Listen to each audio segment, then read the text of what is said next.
Поштовани гледачи на спортска мрежа, нова емисија, овој пат од градскиот стадион во Радовиш. Разговараме со Александар Максимов, млад тренер кој што беше тренер во младинската школина Беласица, на работнички, прв асистент на Локомотива, екипа која што се надпреваруваше пред 2 сезони во втората македонска фудбалска лига. Поводот е повеќе да посветиме едно внимание на младинскиот фудбал, на тоа како младите екипи или младинските школи во македонскиот фудбал се развиваат и дали може македонскиот фудбал не само сега, туку и во една иднина од 5-10 години да се извлечат, ајде да речам, продукти фудбалски со кои што ќе може да се мотивират македонските екипи пред се праволигашите и нормално да се храни репрезентацијата. Најпрво благодарно се за посетената покана овде во Радовиш да разговараме и да видиме што ете ти како тренер го имаш забележено во развојот на самите овие младински школи. Така, благодарам и на тебе, Александар, за поканата, за можноста да се видиме, да позборуваме на тие теми. Самата тема е доста опширна, кога ќе се земе развојот на еден млад спортист и фудбалер од нула до левел ап, така да кај нас има искрено доста пропусти во развојот кај тие млади играчи кои што почнуваат од најмала возраст, па се до младински категории, до младинци кои што е последно скалило пред прв тим и мислам дека мој мислење треба да се доста работи на тој, доста работи да се променат за да ние имаме еден елитен младинец или млад играч. Ако зборуваме за интересот за фудбал, ќе кажам дека тука дефинитивно најголем интерес има фудбалот како најмасовен спорт и во светот, па и во Македонија. Меѓутоа, можеби проблем ќе бидат помалите градови, каде што е многу потешко да се направи на селекција, да се извлечат играчи. Меѓутоа, можеби поклучен проблем е самата инфраструктура. Има ли Македонија со оглед на фактот дека сте тренер, одите низ цела Македонија, малку сте ги поминали сите стадиони како во градовите, така и во селата, имаме ли пред се добра инфраструктура во Македонија? Па не баш, реално многу малку места, многу малку градови може да се пофалат со тоа дека има добра инфраструктура, дека терените се окей. Главно никој не води одговорност и грижа за нив. Премногу екипи во многу клубови тренираат на еден терен и со тоа едноставно условите се такви како што се многу малку. Едно Скопје има премал број на вештачки терени, да речеме, кои што се круцијални за работа. Од проста причина која што можеме да го одгражуваме полесно него требнатиот, така да тој дел ни е се уште на многу ниско ниво. Ова значи дека не само за младинскиот и за сениорскиот фудбал е доста голем проблем, што многу пати во разговор со тренери кои што водат и прва и втора лига велат дека поради условите на теренот загубили, одиграле нерешено или на крајот од него не може да спроведат стратегијата која што ја тренирале. Ова е пред се голем проблем и за оние клубови кои што имаат некој, да речеме, добар стадион, а доаѓа да игра на стадион каде што реално нема никакви услови. Како како тренер ти се соочи со тој проблем да кога едното го тренираш, нештото го тренираш, кога ќе дојде ред на превор да сето тоа реализира? Види, тоа е повеќе ментална подготовка на играчите. Условите ги знаеме, ама сепак како тим, ако имаш некоја идеја, некоја визија за играта, јас мислам дека не секојаш треба да бараме одговорност или пречка у теренот каков е, него од 5 пати, 2 пати ќе пројде работеното. Сега нивно е да проба да го спроведат од теренот како терен исти за противникот и за нашата екипа, ама реално некојаш условите се катастрофални, се не можеш да бараш игра по земја или течна игра, теренот е као, нема како. Оде ли во една нагорна линијата развојот на младинскиот фудбал во Македонија? Како го гледаш, ајде да речем, не само сега, туку и во некоја блиска иднина, ќе оде ли македонскиот фудбал во нагорна линија пред се младинскиот? Па, тешко моментално од причина што во помалите места мал број на деца и се заинтересирани за спортот од многу причини кои што и не се фудбалски поврзани. Во големите или поголемите клубови, кај што треба да се прави правилна селекција, таа селекција според мене некогаш и не е правилна и се дава шанса на можеби деца на играчи кои што немаат некој голем квалитет, едноставно ете така влегле, така биле Така. селектирани и нормално дете кое што има одреден квалитет, кој ќе го види тоа се разочарува и едноставно тука прекинува. Условите исто за работа се важни, начинот на кој што се работи кај нас. Мое мислење и видување е дека доста екипи, доста тимови играат на некој застарен систем, се уште од ја кога сум бил дете играч, истите работи се повторуваат. Збориме за 15 години Така. уназад. Ние наместо да гледаме унапред 5 години тој играч у каков систем, у каков начин на фудбал ќе игра, ние едноставно сме у некоја комфорт зона и не сакаме да излеземе од тоа. Сега, пошто ете си во, да речем, младинскиот фудбал, имаш доста големо искуство во тој младински фудбал, ги гледаш сите аномалии и предности и недостатоци во македонскиот фудбал, една дилема која што се отвора, ете, пошто сме во Радовиш, овде е Плачковица, екипа која што имаше една, етен успешна сезона, играше и бараш со Вардар. Јас многу наврати сум зборувал за тоа дали како тренер, ете сега зборуваме од како ти ќе го согледаш тој момент. Екипот од прва лига има право на странци, екипот од втора лига нема право на странци, се игра бараш. Сега бидејќи си тренер во младенски фудбал, се навртам пак, претпоставам дека ти повеќе би сакал да се даде простор на македонските играчи, на младите играчи. Се отворили сега равноправност во тој момент. Сега ќе не само Вардар, било која екипа од прва лига, кога ќе дојде со 5-6 странци репрезентативци да се соочи со екипа од втора лига, која што нема право на странци. Пак ќе кажам, за мене лично менталниот склоп и поединечно кај играчите на екипата е поважен од тоа дали е некој странец или е поранешен репрезентативец или не. Ако ти имаш winning mentality, ако у главата си победник, ја мислам дека кој е и противник да дојде, ти ќе немаш проблем. Кај нас проблемот е што се уште имаме ментална блокада у тој дел, у смисол играме у гости, мора да играме дефанзивно, или играме против Вардар, мора да играме дефанзивно, а тоа никаде не го пишува. Конкретно за лигата, мое мислење е дека доколку таа втора лига и кога беше поделена па и сега се направи како развојна, кај што Значи, ова сакаш да кажеш дека фузирањето на таа втора лига во единствена го подигна квалитетот за одреден степен. Квалитетот е подигнат од причина кај што имаш екипи кои што се финансиски мокни. Од друга страна имаш екипи кои што и не се толку финансиски мокни, ама пак со работа и на некој начин ете успеваат да опстојат. Ама кога лигата би била наменета само за млади играчи, кој што тој младинец на 16, 17, 18 години ќе игра компетитивен фудбал, многу побрзо ќе созре и многу побрзо ќе има реална шанса и да отиде надвор, не само кај нас у прва лига, зашто разликата помеѓу прва и втора лига според мене е минимална. Се имаше тука исто една интересна дилема која што се отвараше, да играчите од Балканот бидат прифатени од Србија, Хрватска, да речем Албанија, Косово како домашни играчи, односно не важи правилото за странец. На тој начин ќе може да влезат многу повеќе играчи, а притоа да бидат потиснати и млади играчи и домашни играчи. Со тоа се отвори после уште една дилема да второлигашите имаат право да регистрираат 4 странци. Во тој случај претпоставам дека ќе се слови со фактот дека на тој начин младинскиве и тоа што ти го работиш како тренер во младински школи ќе се потесни работа и многу ќе биде тешко да добие шанса младинциве да се развиваат и добијат шанс у прв тим. Па зависи каква е селекцијата на тие играчи, пошто реално кај нас кога ќе погледнеме 10 години уназад, од сите странци кои што дошле у прва македонска лига, нека се 100, 5 дали оставиле некој трак или го кренале нивото на лигата, пошто ти као странец кога ќе дојдеш у нашето надпреварување, треба да го кренеш квалитетот, не е целта да дојдеш да ја земеш платата и да се отидеш за година, 2 или 3. Многу мал број од нив го кренале нивото на самата лига. Ние реално немаме некој успех на клубски план, освен Вардар кога влезе во групната фаза и тоа е тоа. Шкендија играше со Миланете последно квалификацијско коло, кој што искрено според мене таа екипа на Шкендија до сега од игра што имам гледано, играше може и најубав фудбал.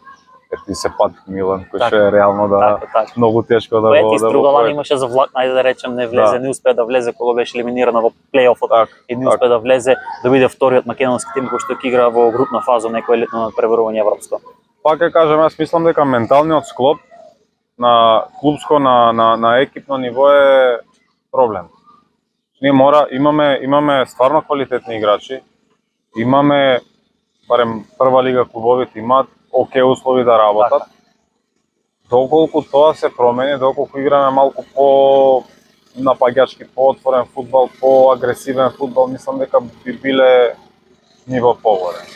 Ете, зборуваме сега за овој дел, едно кратко прашање, веќе ги знаеме противниците на Струга, на Шкендија и на Тиквиш кои што нели ќе играат во Европа. Може ли да очекуваме некои изненадување да една од овие три екипи се пласира во некое европско надпреварување? Ете нели, Струга ќе игра во квалификација Лига на шампиони, Шкендија и Тиквиш ќе играат квалификација конференцијска Лига на УЕФА. Искрено, екипа што од претходната сезона ми остави најголем впечаток од прва македонска лига е Тиквиш, зашто они беа блиску до фудбалот што мене лично ми се допаѓа и реално заслужено се таму кај што се. Екипата е фантастична, тренерот е одличен, си ја знаат работата. Мислам дека они може да бидат доста пријатно изненадување. Едноставно зашто дечките уживаат у тоа што го работат. Струга е квалитетен тим, Шкендија исто така, да тоа се нијанси и моменти кои што може да го одлучат на преварот. Така како ќе биде денот. Се вложува ли доволно во младинскиот фудбал? Ете, клубовите да речеме пред се, нели, има една разлика која што треба да направиме. Има доста школи, академии кои што се стрикно без сениорски тим, меѓутоа нели имаме сениорски тимови кои што имаат и младински школи. Се вложува ли доволно и како се инвестира во развојот на тоа? Не, тој дел е скоро очаен кај нас од причини кај што и средствата ете што УЕФА ги дава за развој на младински фудбал, сите знаеме дека не идат у младинските категории, него дека се трошат у првите екипи за се и свашта. Тоа според мене е тотално неправилно, зашто тебе основата на еден тим треба да ти бидат младинските категории и самиот развој. Многу мал број на клубови у Македонија може да се пофалат со квалитетни младински школи, што според мене не е. Примерете Беласица имаш суперлигашка категорија се младите категории, а не добиваат средства за развој. Бидејќи сениорскиот тим во втора лига, според мене тоа е неправилно. Ете, ако не мора да е целата сума, 60-70% од таа сума може да биде наменета за Ова значи наместо се стимулираат овие кои што се во понизок ранг на првен за да се подигнат, тие што се веќе во прва лига се подигнати. Па ми се чини тука беше New Stars, ако не влезеше New Stars во трета лига, младинците не може да играат во супер лига. Претходната сезона беше исто така за нив, да речеме тоа е екипа која што дава неколку репрезентативци од тие млади категории. И сега да ограничиш ти да игра реално кај нас суперлигата не е ниво кој што треба да биде. За втора македонска младинска лига нема потреба ни да се збори. Сега на клуб како Беласица кој што ги има сите можни услови, реално клубот има услови за работа на многу високо ниво. Наместо да се стимулира, наместо да се подобрат тие услови, Струмица и од секогаш важи за град, нели, кој што дават доста таленти. Ние ги враќаме. Еде, ако се огледа фактот на твоето искуство во младинскиот фудбал, што е нешто ти би го променил, да речеме, или што е зашто ти како тренер ќе се залагаш, да речеме, за да се променат некои работи, за да може да мрднеме некоја позитивна точка? Па, пред се инфраструктурата мора да се промени, доколку нели тоа го заклучивме, доколку парите кои што се наменети за тој развој на младинскиот фудбал се наменети правилно, што се секоја година се поголеми фондови кои што се даваат, а доколку се искористат правилно на правилен начин, ние нема да имаме проблем. Што кај нас во Суперлигата има многу квалитетни играчи кои што според мене се премногу ограничени во застарени принципи и системи на игра. Значи, премногу се игра некој дефанзивен фудбал, премногу се играат, некои се користат некои системи, некои шаблони на игра кои што уопште не ја подобруваат или не ја истакнуваат креативноста на играчот. И искрено од тоа што го гледам јас и кај нас селекциите, младинските селекции се уште селектираат играчи по некои застарени методи, да е голем, да е крупен, да е јак. Да, физичкиот дел е многу важен. Фудбалот и така се развива веќе, фудбалерите се атлети, машини, тие мораш да имаш високо ниво на подготвеност, ама никој не гледа тој играч како размислува и дали ментално и карактерно он може да дојде на високо ниво. И тој дел мислам дека треба малку да биде променет. Ќе се сложи со фактот дека, барем мое гледање, дека особено не само во младинскиот фудбал, еве во сениорскиот фудбал, каде што имаме тренер кој што нели шеф на стручен штаб и тоа е тука се и се што. Од тренер на голмани, од кондиционер тренер, од ред други работи, како ете во младинскиот фудбал. Има ли доволно тренери кои што можат, нели, пошто претпоставам дека ако ти си шеф на стручен штаб, ти треба да имаш нели твои асистенти, твои помошници кои што заедно ќе може нели како целина да го извлечете максимумот од таа екипа, максимумот од секој играч. Кај нас проблем е што пак тоа се сведува и нели на личните амбиции кај луѓето, кај тренерите исто како и кај играчите. И едноставно е, клубовите не сакаат да вложуваат пари во екстра луѓе, зашо пак ние сме во некоја комфортна зона дека еден човек може да биде одговорен за се. Јас лично мене тоа ми смета и конкретно околу припреми, околу физичка дел, константно се консултирав со луѓе кои што се специјалисти во таа област.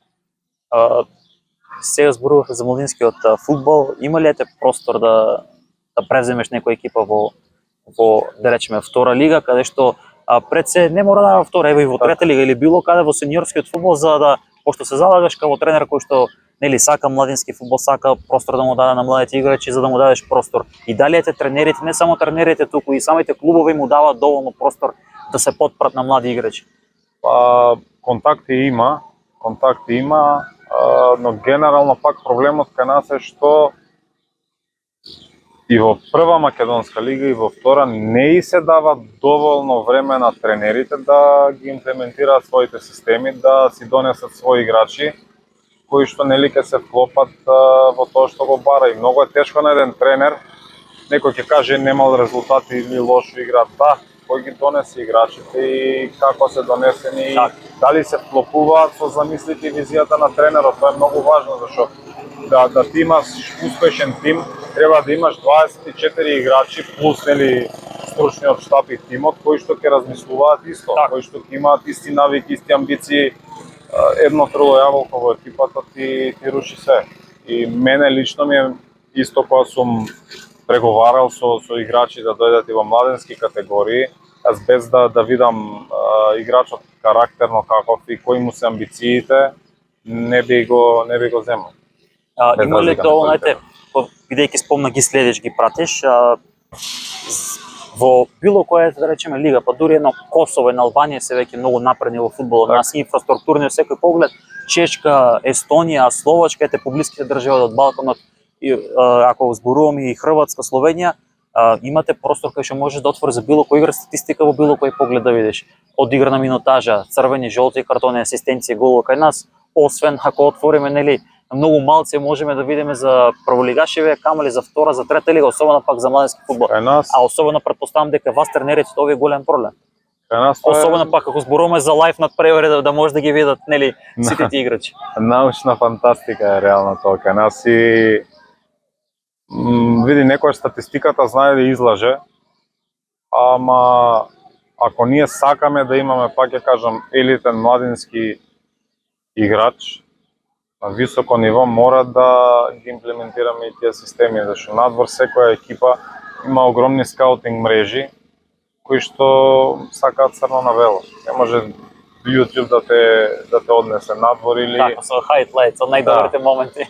И проблемот е, аз мислам тоа, пошто доста играчи млади кај нас ќе отидат надвор, едноставно он не е подготвен физички да го издржи темпото таа лига или тоа што се бара од тој клуб и после 6 месеци, после година дена се враќаат назад, ментално не се припремени за тоа што ги чека и работа на тренерите на клубовите пред се ментално да го подготват играчот што го чека кога ќе отиде надвор и да ги натераат да имаат амбиции.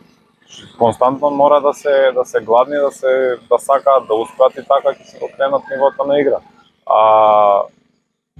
Без не знам, без платформи кои што ќе го прикажат надвор од Македонија растот или напредокот кај тие играчи, ние едноставно стагнираме и тоа веќе години и години уназад кај нас се случува истото. Реално имаме топ играчи, феноменални деца кои што имаат талент, кои што не можат да направат исчекор од тие причини.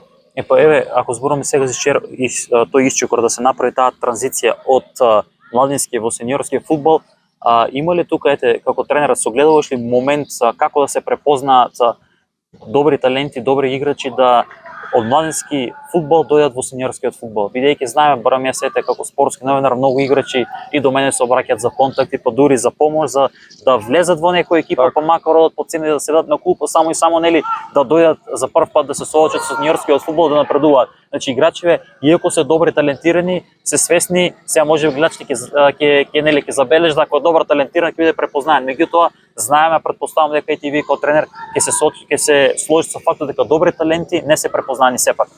Треба да се во правилен систем на игра со принципи, со правилни принципи кои што ќе се применат. И најважно играчите да се среќни. Значи млад играч пред се треба да разграничи дека парите не треба да му бидат предност, треба да бара клуб, да бара пред се тренер кој што би можел да му го крене нивото на игра преку нели системот и начинот на игра која што ја игра тимот. Значи не може креативен играч да отиде во екипа која што константно се брани. Нема теорија, нема како да дојде тој играч до израз. А може би финансиската понуда му е попримамлива или отишол у клубот така му се погодило. Кај нас мал дел од играчите обраќаат внимание на тоа. Тоа е моје мислење, кај нив е битно да е у клуб кој што е пратен, кој што е, не знам, првак, кој што се бори, кој што влага у бараш или што да е, тој нема минутажа, 1, 2, 3 години проаѓаат, немаш простор за развој, не се развива. Тука има пат и веќе неговата кариера малку не е завршена. Меѓутоа еве се случи она сензација да победа нели играше со доста релативно млади дечки, тоа се све младинци, кадети кои што го совладаа Куманово во тој бараш, надпрви успеа да останат во втората лига, буквално нели како велат играа со љубов, знаеме победа во какви проблеми пред се финансиски се соочува, меѓутоа успеа на Куманово кој што има, ајде да речем, некои звезди, јас би во наводници рекол, каде што квалитетот нели и фаворитски гледавме дека Куманово беше доста силен тим, кој што знаеме дека трета лига Север е најквалитетниот третолигашки регион, меѓутоа се докажа дека нели може да се носат тие млади играчи. Има ли пред нив светлина со оглед на фактот дека претпоставам дека тие веќе дел од нив се пекирани да заменат во некои клубови со повисоки цени? Реално има, пак ќе кажам, тие играчи со тоа што го нели постигна изминатата сезона, кај што ти немаш земено од денар, играш едноставно од љубов према клубот, да се насочени правилно и да се во прав клуб со имплементиран прав систем на игра, мислам дека може да напреднат уште многу. Она што друго е интересно за младинскиот фудбал, ајде да направиме на компарација од пред, не знам, може би 5-10 години до сега. Има ли некој помислување или одиме назад или сме на некој, да речем, може би минимално, не знам, пак може би инфраструктурата е малку сепак подобра и не гледам некој преголем скок или преголем развој, зашто самата продажба на играчи, зборам продажба да дојде клуб од надвор и да плати некој наш млад играч е минимално.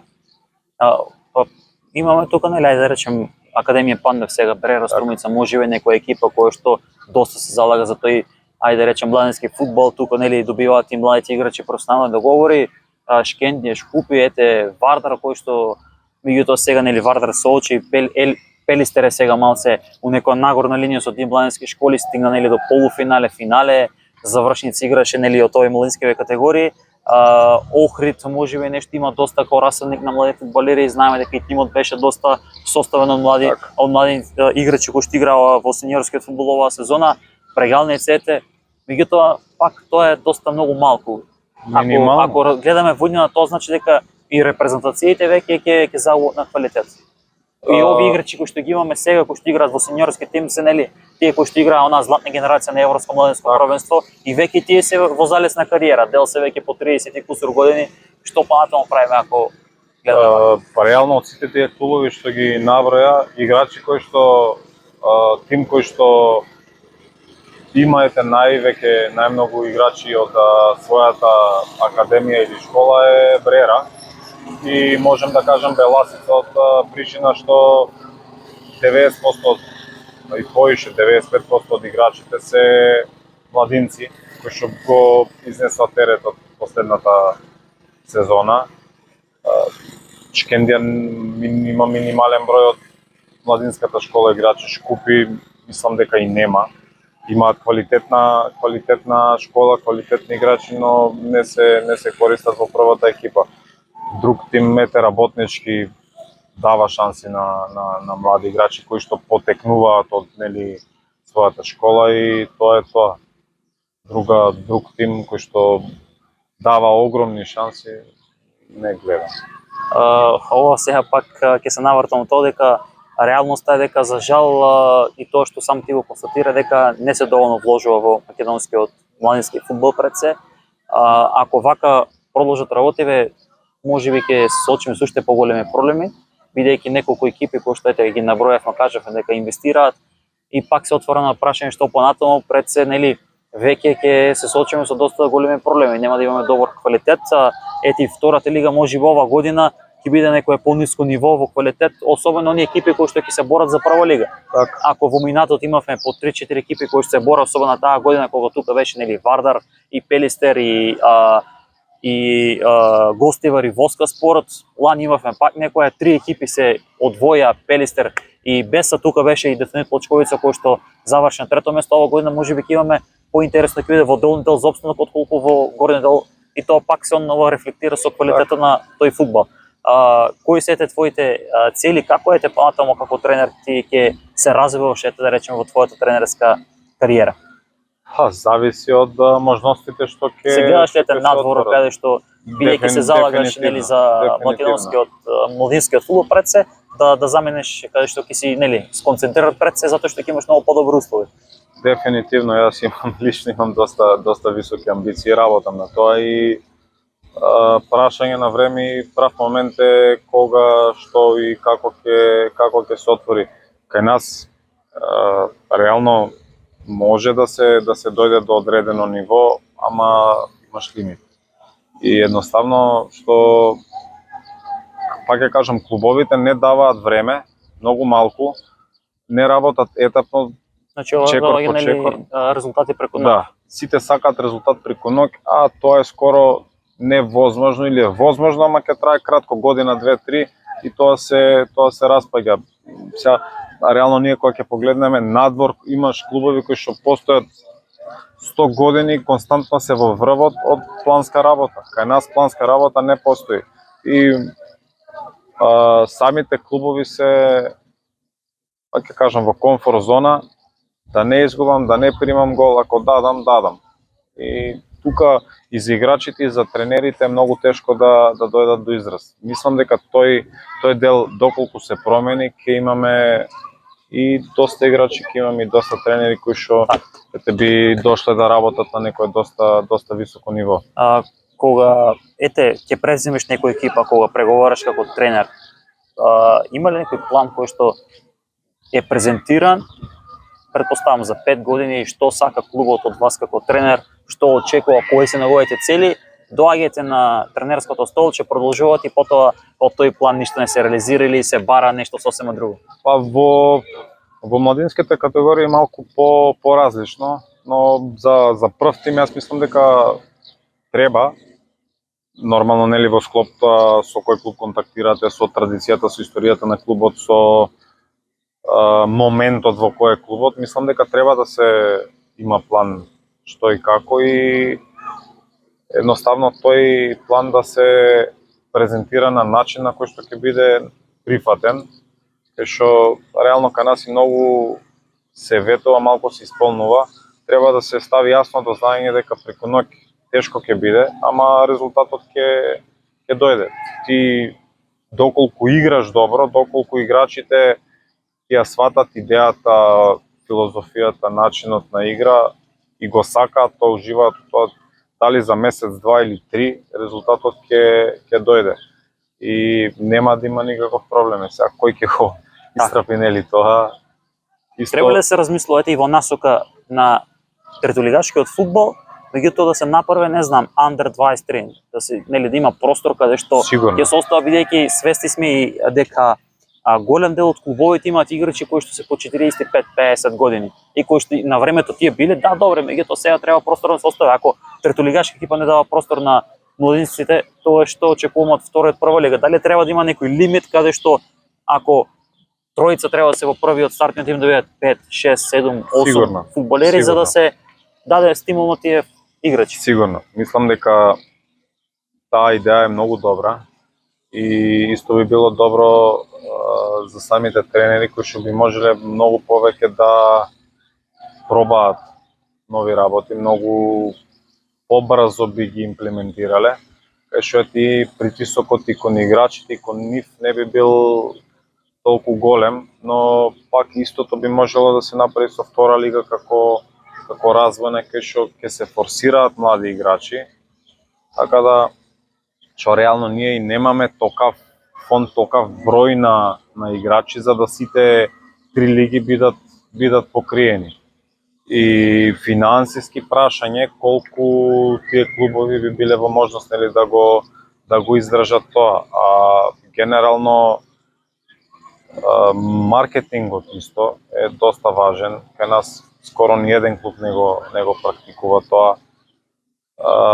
Ние немаме навивачи на стадионите, а сите знаеме дека идат да гледаат добар фудбал, не така нешто што не е на ниво за прва или за втора македонска лига. Исто понудата од клубот према тие навивачи треба да е малку на повисоко ниво. Едноставно да и се даде уживање у тие 90 или 120 минути на гледачите кои што ќе дојдат и ќе сакаат да дојдат пак и следна недела. Значи, ова може да констатираме дека како опаѓа публикава, бидејќи сведоци сме дека дури и финалот Куп на Македонија се игра пред полупразни трибини, а што да очекуваме тогаш за некој фудбал кој што е во понизок ранг на надпреварување. Меѓутоа овде има нели еден нислучок, јас многу пати сум објавил, може да ви сте прателе, во Битола и Прилеп има дури пета лига, каде што се доста организирани, каде што дерби на надпревар се гледаат и по 1000 луѓе. Така, меѓутоа сето тоа е повеќе од како што спомна маркетингот, кој што тие дечки, тука ќе испомнаме и фудбалски клуб Јени Мали, кој што просто 15 години толку многу работат на тој маркетинг, да клуб од четврта лига е поседне толку многу, а да екипа од младинскиот фудбал кој што е нели, ете да не ги именуваме, ама меѓутоа клубови со многу поголема традиција се заспани некаде да речем тука. Тоа е релативно голем проблем. Па тоа е, пак ја кажам, комфорт зона. Едноставно, ете и во тие младински категории. И некој тешко да излезе од таа комфорт зона. Тешко, зашто е убаво. Напорна работа е и треба да си 24/7 посветен на тоа. Минимално време имаш за себе, за да пробаш да дојдеш на некое високо ниво. Исто важи за играчи, исто важи за тренери, исто важи за луѓе кои што се у клубот. Ти мораш да едноставно да дишеш со тој клуб и со тие луѓе што се таму, за да направиш, да пробаш да направиш успех, зашто сите гледаме дека и надвор клубовите кои што работат на високо ниво се стварно посветени максимално на тоа. Зборувавме нели за инфраструктура, зборувавме и за тоа колку се вложува во самиот тој младински фудбал и свесни сме дека парите кои што доаѓаат, јас ќе видам директно од УЕФА за развој на младинскиот фудбал не завршува таму каде што треба. Односно најчесто од заплати на првиот тим, ваучер системот колку даде резултат. Знаеме дека нели еве има некои разни комбинации околу тоа дека ваучер системот што ова година ќе постои, од следната година тој ќе биде укинат. Даде ли резултат тој ваучер систем? Па мислам минимално, зависи пак од потребите на клубот и колку таа сума нели што клубот ја добива може да ја искористи. Пак ќе кажам, клуб без стабилен приватен спонзор многу тешко може да очекува резултат. Ова значи дека сите оние екипи кои што се под локална самоуправа, најчесто општински, градски клубови, пред секоја изборна година се случуваат со многу големи проблеми. Доаѓаат распишувани избори, се затвора нели сметки, не може да се пуштат пари, клубовите тука трпат, играчите нормално кои што поголем дел од нив имаат и фамилија и деца, не добиваат плата по 2-3 месеци, клубовите доживаат некој турбулентен период и добиваат крах на крајот. Ова значи дека реално треба да гледаме кон тоа да клубовите полека веќе преминуваат во приватни раце, односно во приватниот сектор. Колку е ти приватниот сектор од твој лични искуства како тренер е, да речем, стимулиран да финансира во фудбалот? Минимално, но јас лично до одреден степен можам и да ги разберам, зашто сепак тоа се приватни пари и имаме ситуации, имаме случаи кај што луѓе кои што инвестирале приватно од X причини биле на секаков начин и било вршена обструкција врз работата и едноставно луѓето се повлекуваат. И мора да имаме правилни луѓе на правилни позиции кои што нели на правилен начин ќе ги искористат тие финансии, ќе допринесат за развој на клубот и на спортот генерално.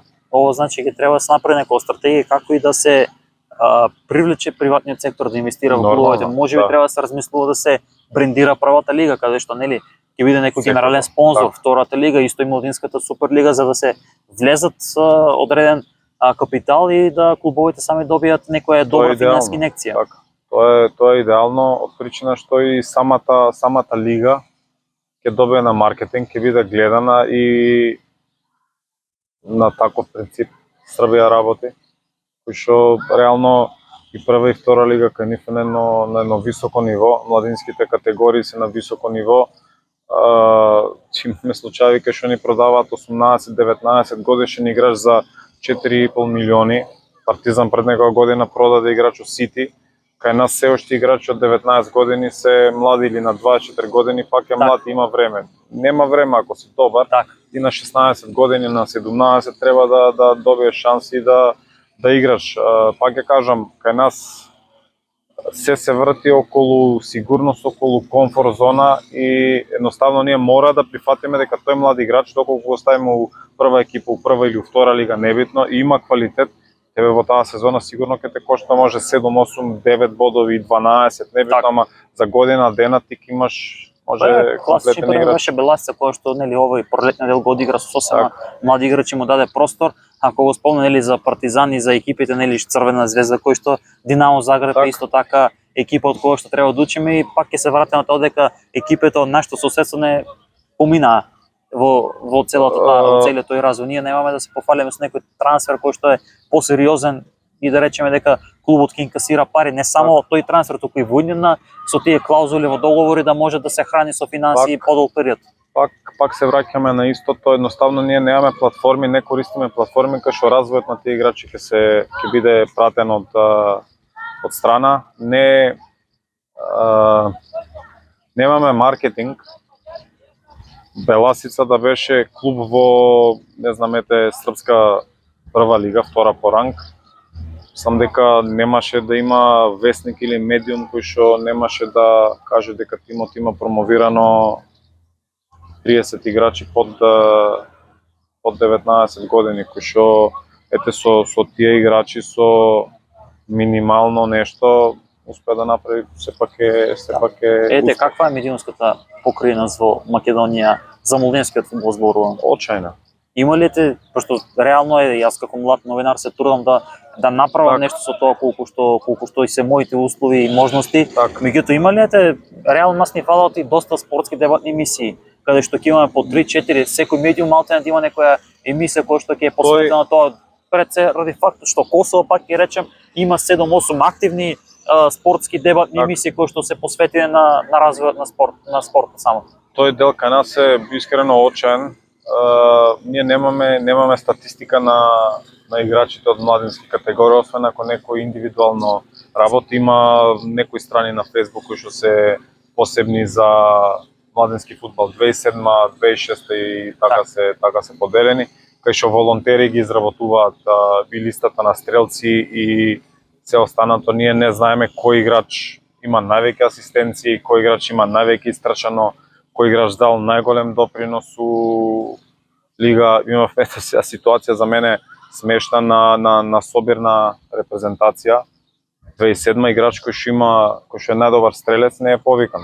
А е според мене еден може од најдобрите на таа позиција и доколку сето тоа би било може медиумски покриено би било подобро. Едноставно може би е ненамерен пропуск од причина што ете не може да се согледа тој факт за одреден играч дека нели дал 3, 4, 5 гола или најдобар стрелец, најдобар асистент и така натаму, значи пак се сведува на тоа дека недоволно не само ради финансии, многу инфраструктура, туку едноставно никој не сака да мрдне со прст, барем минимално. Так, треба да имаш желба и љубов за тоа што го работиш. Многу малку луѓе го работат тоа на тој начин и нели на еден млад играч реално кај нас академиите немаат стипендиски договори, многу малку и го возможуваат тоа.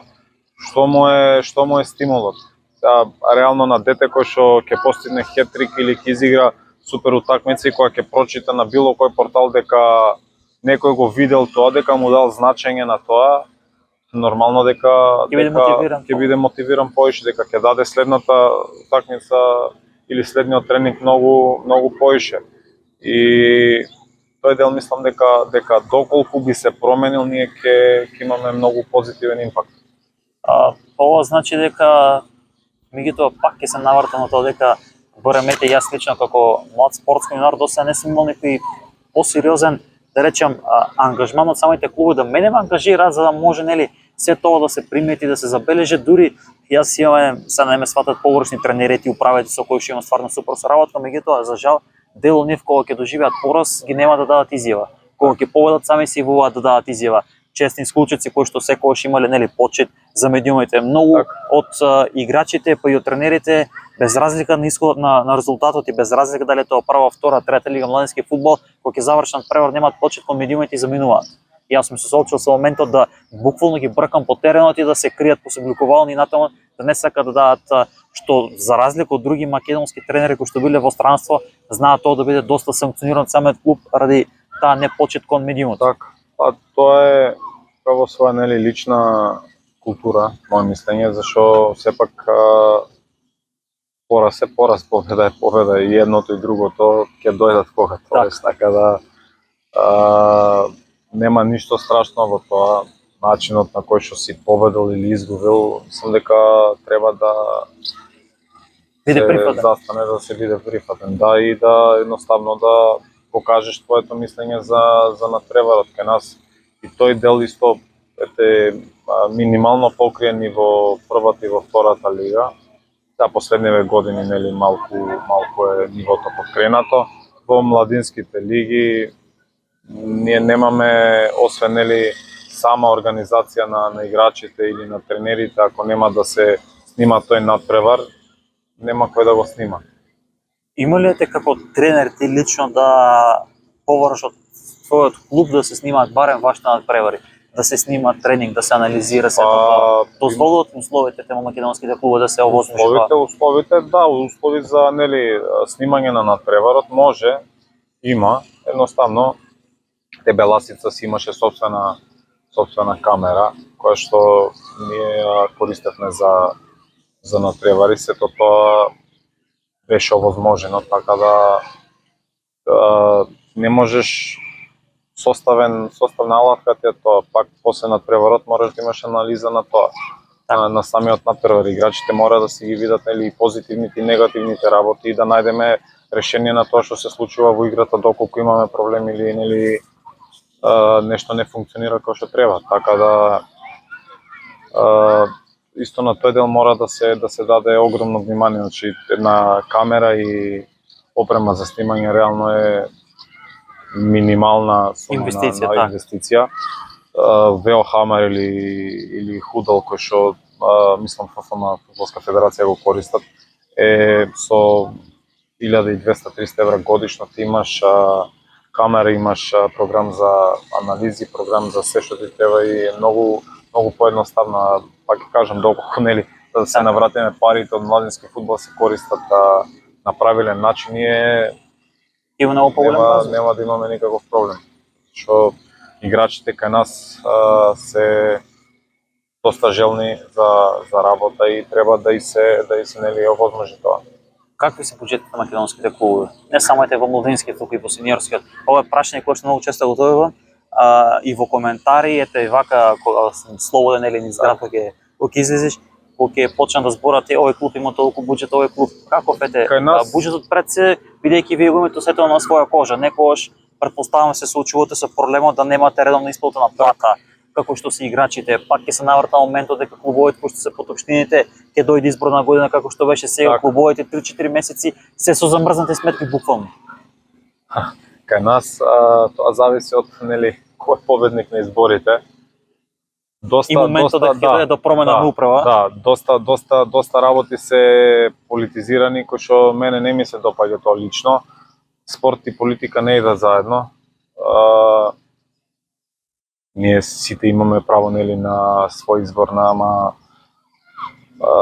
клубот си е клуб, тоа е секој град кој што има клуб, едноставно тоа е светост на градот и треба било кој да е нели во моментот на власт да помогне, дури повеќе од што помогнал претходниот. Кај нас уште сме да не си ти, него да сум јас. Едноставно многу љубомора или не знам како да го кажам, зашо ти да успееш, а не јас. И у тој дел мислам дека е доста. И на крајот страдат сите. На крај страда клубот. Бидејќи сепак тоа нели не е индивидуален спорт, туку е колективен, во кој што една како се скрши во тој синџе пропаѓа све. Во финиш од овој разговор спомнавме нели за почетокот за твојата кариера, за развој на твојата кариера, спомнавме нели можно заминување во странство, што она што во моментот твој приоритет, дали би му дал шанса повеќе одново да бидеш во младинскиот фудбал или ете можеме од следната сезона да те видиме и во сениорскиот фудбал? Зависи, јас лично немам проблем со работа. Предизвик воопшто не ме плаши. Јас сум човек кој што сакам да работам под некој си притисок, тоа ми дава еланете да кажам за работа. Мислам дека начинот на игра, системот на игра што можам да го понудаме на многу поразлично и повисоко ниво, тоа што моментално ние го гледаме на терените кај нас. Едноставно во фудбалот никош не знаеш што ќе ти донесе утрото. Секој си гледа на крај, нели ние живееме од тоа и едноставно и самата финансиска понуда или опција некогаш може да биде решавачка. Сега треба да се размислува и да се работи етапно. Не е само да отидеш некаде кај што едноставно ќе ги немаш алатките, ќе ги немаш можностите за напредок и на тимот и како напредува тимот, така напредува и тренерот. Значи моментално сте слободен, ако може да кажам. Значи тоа значи дека со текот на новата сезона, нова средина, нов предизвик во вашата кариера. Кажавме претходно Беласица, Работнички и Локомотива Скопје кога беше во втората лига или поранешно Китго. Така да сте имале, да речем, искуство и во сениорски и во младинскиот фудбал. Тоа значи дека од како што кажа пак од август тамо негде можеби порано веќе Па се следува надевам новиот порано, предизвик. зашто е време веќе. Така. Кај нас и генерално доста клубови почнуваат доцна со самите подготовки од причина кај што ете уште пола од нив не знаат финансиски како ќе Па тоа е релативно најголем буџет, така. И за жал поголем дел од нив припремите ги прават во сопствениот град, каде што реално сега знаеме дека имаме екстремни високи температури, каде што и не дозволува да се направи некој тренинг во град. Тоа е нели најчесто бара висински подготовки, Банско, Бугарија, планина некаде, а буџетите за жал се тие какви што се и сето тоа се сведува на тренинзи кои што немаат полн интензитет, а сега нели треба да имаме баш оние висински подготовки за одигрување на надпреварите. Она што ќе кажеме генерална слика, ете ајде да искоментираме на кратко што може да очекуваме во новата сезона. Пред се во сениорскиот фудбал ќе видели, пред се првата лига доста поатрактивна и борбата за првите места. Мислам дека да. Реално и годинава првата лига беше доста изедначена и последните 5 кола нели во зоната за испаѓање и во зоната која што е горе за првите 3 места беше доста изедначена. Годинава мислам дека нивото ќе биде кренато, мислам дека пред се ќе имаме еден доста променет и силен Вардар кој што пак нели е бренд на македонскиот фудбал. Го имаме Пелистер кој што се враќа, доколку нели се адекватно засилат ќе бидат тука. Шкупи Шкендија струга 3 милион, реално струга и единствен клуб кој што ете се во моментот засилува и работи на засилувањата. Гостивар знаеме дека финансиски е мокен, работнички последните десетина на превари се вратија нели на нормала и мислам дека и нив ќе ги видиме во друго светло во новата сезона. Така да ќе биде доста интересно. Искрено јас не можам да видам еден фаворит конкретен кој што би бил и во зона нели за прво место и во зона за испаѓање. Втората лига исто имаме доста интересни надпревари, доста интересни. Тука имаме две екипи кои што нели испаднаа од прва лига, Брегалници и Ѓорче. Може да очекуваме дека тие две екипи ќе работат на експресен камбек во првата лига. Па се надевам зашто и двата клуба пред се имаат инфраструктура која што е за прва лига реално. Зависи нели кои ќе бидат амбициите, кои ќе бидат можностите и кај се гледаат они наредна сезона. Имаме екипа Арсими, Беласица исто доколку нели адекватно се засили би била тука и би бил доста интересен шампионат. Може да очекуваме Децанит Плачковец одново да изненади, со оглед на фактот дека имаа 5-то место, лани 3-то место, оваа година да имаат Скарел Плюс, па ете да бидат во тие први 2 места. Кај нив важно е пред се нели и играчите и стручниот штаб и управата ментално како реагирале на преварот со Вардар, како излегле од тоа, како го прифатили и како ќе се вратат. Дали ќе го искористат за мотивација да дадат газ или да се останат у комфорт зона, зашто имаат квалитетна екипа и зашто да не. Многу е мило за овој разговор, мислам дека опфативме доста интересни теми, доста критики малце и тоа во позитивна насока. Тие критики да се надеваме дека барем 1% од оваа емисија ќе стимулираме некој да се подигне нешто повеќе. Јас ќе ти посакам тебе најмногу среќа во понатамошниот развој на вашата кариера, да видиме каде и како Александар ќе продолжи, каде ќе те видиме во новата сезона, дали овде или по странство, во секој случај успех и понатаму.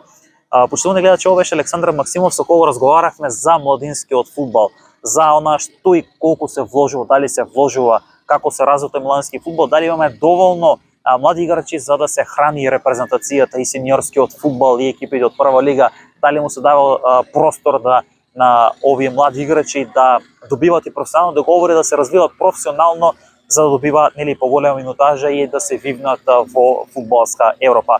Ова беше разговорот во кој што мислам дека опфативме доста интересни теми за да разговарате. Претплатете се на нашиот YouTube канал за да ги следите понатаму најновите случувања од македонскиот спорт.